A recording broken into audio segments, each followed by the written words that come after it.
আমি প্রথমেই সবাইকে ধন্যবাদ জানাচ্ছি। আপনারা সবাই আপনাদের সময় নিয়ে এখানে এসেছেন। আপনারা সবাই জানেন যে গত 1.5 বছর ধরে বাংলাদেশ সেনাবাহিনী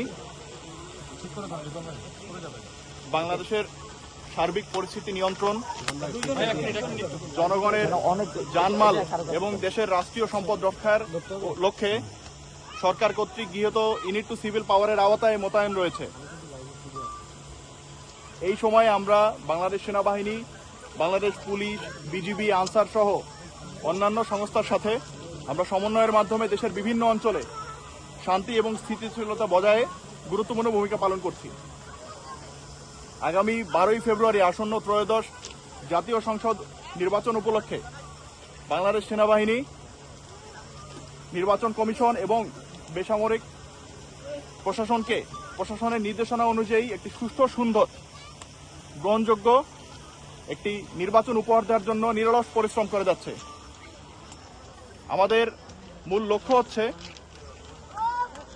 একটি নির্বাচন পরিবেশ তৈরি করা, যেটি হবে নিরাপদ, নাগরিক বান্ধব এবং অংশগ্রহণমূলক,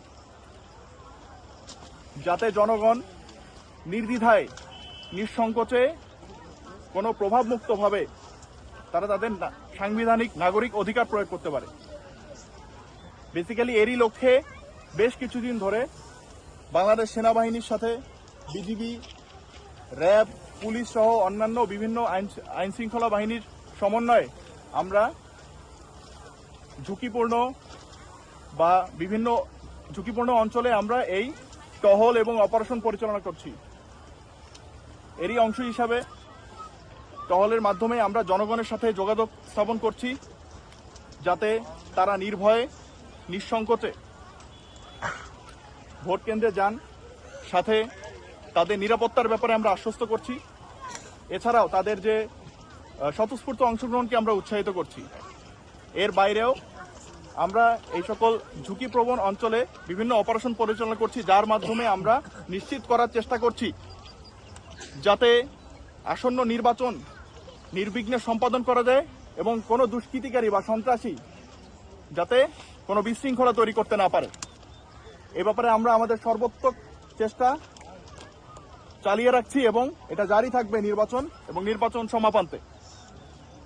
নির্বাচন চলাকালীন সময়েও আমরা বাংলাদেশ সেনাবাহিনী ভোট কেন্দ্র এবং এর পারিপার্শ্বিক পরিস্থিতি পর্যবেক্ষণ সহ আমাদের কুইক রিয়াকশন টিম প্রস্তুত রাখা, মোবাইল প্যাট্রোলিং চালু রাখা, চেকপয়েন্ট স্থাপন এবং জরুরি পরিস্থিতিতে বা বিশেষ প্রয়োজনে আমাদের যে বেসামরিক আইন শৃঙ্খলা বাহিনী আছে তাদের সম্পূর্ণ সহযোগিতা প্রদান করবে। আমরা সকলকে একটি বিষয় আশ্বস্ত করতে চাচ্ছি যে বাংলাদেশ সেনাবাহিনী সব সময়ের মতো তাদের নিরপেক্ষ অবস্থান বজায় রেখে দেশের আইন, সংবিধান এবং রাষ্ট্রীয় নির্দেশনা মোতাবেক কাজ করবে। বাংলাদেশ সেনাবাহিনী অতীতের ন্যায় আগামীতেও তাদের পেশাদারিত্ব, নিরপেক্ষতা বজায় রেখে তাদের সর্বোচ্চ আত্মত্যাগের মাধ্যমে দেশ এবং জাতির পাশে থাকবে। আসন্ন নির্বাচনটি একটি সফল, গ্রহণযোগ্য ও গণতান্ত্রিক উৎসবে পরিণত হবে, এটাই আমাদের সকলের প্রত্যাশা। আপনাদের সবাইকে ধন্যবাদ।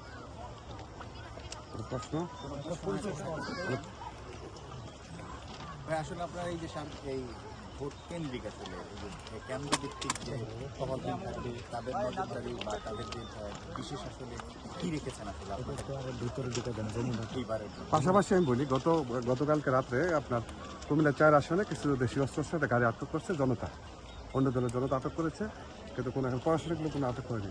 এই ব্যাপারে আপনার জোরদার কর্তৃক করেছেন এইটার ব্যাপারে আপনাদের আমরা যেমন বলছি, যেমন আমাদের উত্তরা ক্যাম্প ঠিক 2 দিন আগেও রাতের বেলা আমাদের উত্তরায় একটি চেকপোস্ট স্থাপনের মাধ্যমে অস্ত্র উদ্ধার করতে সক্ষম হয়েছে। তো এরকম প্রতিদিনই আমরা এই কার্যক্রম আমাদের জারি রয়েছে এবং এটা থাকবে। এছাড়াও নির্বাচনে বা ভোট কেন্দ্রিক এলাকায় আমরা আমাদের 24/7 পর্যবেক্ষণ দল যাচ্ছে, আমাদের পেট্রোলিং চলমান আছে। এছাড়াও আমরা যে নির্দিষ্ট অথরিটি আছে তাদের সাথে যোগাযোগ স্থাপন করছি এবং যোগাযোগ রাখছি, যাতে যে কোনো পরিস্থিতিতে বা যে কারো সমস্যায় আমরা ফার্স্ট রেসপন্ডার হিসেবে তাদের সাথে থাকতে পারি। এই ব্যাপারে আমাদের যোগাযোগ, এছাড়াও আমাদের বিভিন্ন আইন শৃঙ্খলার যে জয়েন্ট সেল করা হয়েছে সেখানে আমাদের প্রতিনিধি আছে। এছাড়া আমাদের নিজস্ব অপারেশন রুম আছে, যার মাধ্যমে আমরা এই পর্যবেক্ষণগুলো করে আসছি এবং এটা জারি থাকবে। ভোটারদের আশঙ্কা হচ্ছে যে অস্ত্রগুলি আপনার লুট হয়েছে, এই অস্ত্রগুলি সঠিকভাবে এখনো পর্যন্ত উদ্ধার করতে পারেনি। সেই হিসেবে আপনারা এই কতটুকু আপনাদেরকে ভোটারদেরকে নিরাপত্তা দিতে পারবেন? আমরা আপনারা জানেন আমরা 1.5 বছর ধরেই এই বিষয়ে কাজ করে যাচ্ছি এবং আমরা বিভিন্ন সাফল্য অলরেডি অর্জন করেছি। আমরা এই যে কার্যক্রম এটা এখনো আমাদের চলমান আছে এবং ভোটের উপলক্ষে আমরা আমাদের এই ইন্টেন্সিটি আরো অনেক বাড়ানো হয়েছে এবং আপনারা অলরেডি দেখতে পাবেন গত কয়েকদিনের নজিরে যে আমরা বিভিন্ন ধরনের সারা বাংলাদেশের বিভিন্ন অঞ্চলে প্রচুর পরিমাণে অস্ত্র আমরা উদ্ধার করতে সক্ষম হয়েছি। তো আমরা আশাবাদী যে আমরা আমাদের কার্যক্রমে সফল হচ্ছি এবং এই কার্যক্রম আমরা চালিয়ে যাব এবং ভবিষ্যতে ইনশাল্লাহ ইলেকশনকে সামনের আসন্ন ইলেকশন একটি শান্তিপূর্ণ এবং বিশৃঙ্খলা মুক্ত হবে। যেহেতু আপনার উত্তরা কেন্দ্রে উত্তরা কোন মানে ইয়াগুলি আপনার কেন্দ্রগুলিকে আপনার ঝুঁকিপূর্ণ মনে করছেন? আমাদের এখন আমরা বেসিক্যালি ঢাকা 18 আসন, আপনারা জানেন এটি একটি জনবহুল আসন এলাকা, অত্যন্ত মুভমেন্টে অনেক সমস্যা হচ্ছে আমাদের। তো যাই হোক, আমরা বিভিন্ন অঞ্চলের ক্ষেত্রে মোটরসাইকেল পর্যন্ত ব্যবহার করছি যেখানে আমাদের যেতে সমস্যা হচ্ছে। তো এর মধ্যে কিছু কিছু ভোট কেন্দ্র আমরা ঝুঁকিপূর্ণ হিসেবে নির্বাচন করেছি, যেগুলোর ব্যাপারে আমাদের প্রতিদিনই এখানে আমাদের পর্যবেক্ষক দল যাচ্ছে এবং যে ওইখানের যে স্কুল বা যে প্রতিষ্ঠান আছে তাদের যে কর্মকর্তারা আছেন তার সাথে ইলেকশন কমিশনের সাথে আমরা এই ব্যাপারে রেগুলার যোগাযোগ রাখছি। কোন কোন কেন্দ্রগুলি বলা যাবে? আচ্ছা, আমরা মূলত আমাদের খিলক্ষেত এলাকা, দক্ষিণ খান, উত্তর খান, এটাই বেসিক্যালি আমাদের উত্তরা ক্যাম্পের আওতাধীন অঞ্চল এবং এই অঞ্চলের সকল কেন্দ্রই আমাদের নিয়ন্ত্রণে থাকবে। জি, এখন পর্যন্ত এরকম কোনো তথ্য আমরা পাইনি, কিন্তু এইটার ব্যাপারে আমরা সর্বোচ্চ সচেষ্ট আছি এবং আমাদের যে গোয়েন্দা বাহিনী আছে তাদের সাথেও আমাদের সর্বাত্মক যোগাযোগ স্থাপন আছে। দক্ষিণ খানের মধ্যে এই যে হাজি বিল্লাত-আলী এইদিকে আপনাদের রাস্তা যে কাটা যে ওই কেন্দ্রগুলোতে আপনারা কিভাবে? আমি আগেও বলেছি, আমি আবার বলছি যে এই অঞ্চলটা অত্যন্ত সংকীর্ণ রাস্তা দেখা যায়, যে কারণে আমরা আমাদের প্রত্যেকটা এলাকায় মোটরসাইকেলের মাধ্যমে যাওয়ার ব্যবস্থা করা আছে। আমাদের নিজস্ব ব্যবস্থা আছে এবং এই ব্যবস্থার মধ্যে আমরা অতি দ্রুত যে কারো প্রয়োজনে খুবই স্বল্প সময়ে আমরা উক্ত ভোট কেন্দ্রে যাওয়ার জন্য প্রস্তুত। ঝুঁকিপূর্ণ কেন্দ্রগুলি বলেন, কথা ঝুঁকিপূর্ণ কেন্দ্রগুলি কোথায়?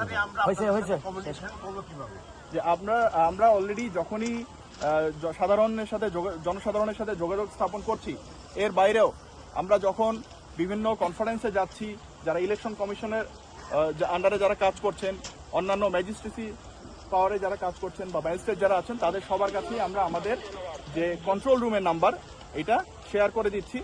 এটা আমরা অলরেডি এটা সবার কাছেই দেওয়া হয়েছে, বিভিন্ন পর্যায়ে আমরা আরো সবাইকে অবগত করছি এই বিষয়ে। Thank you.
ফার্স্ট লাইনটাতে ধরেন।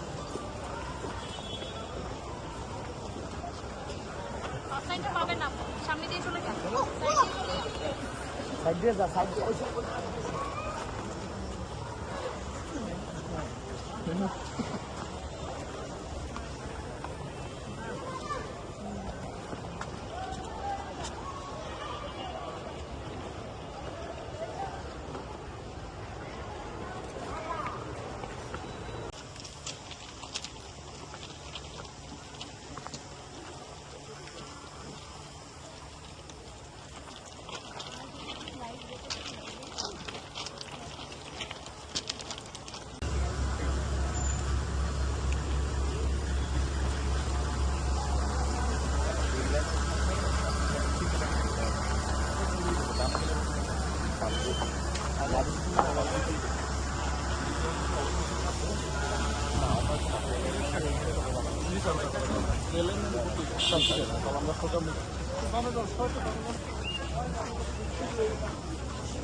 রিক্সাগুলো সরান, এই রিক্সাগুলো এদিকে সরান, চাপান, ওইদিকে চাপান, ওইদিকে চাপান, ওইদিকে চাপান, রিক্সাগুলো চাপান।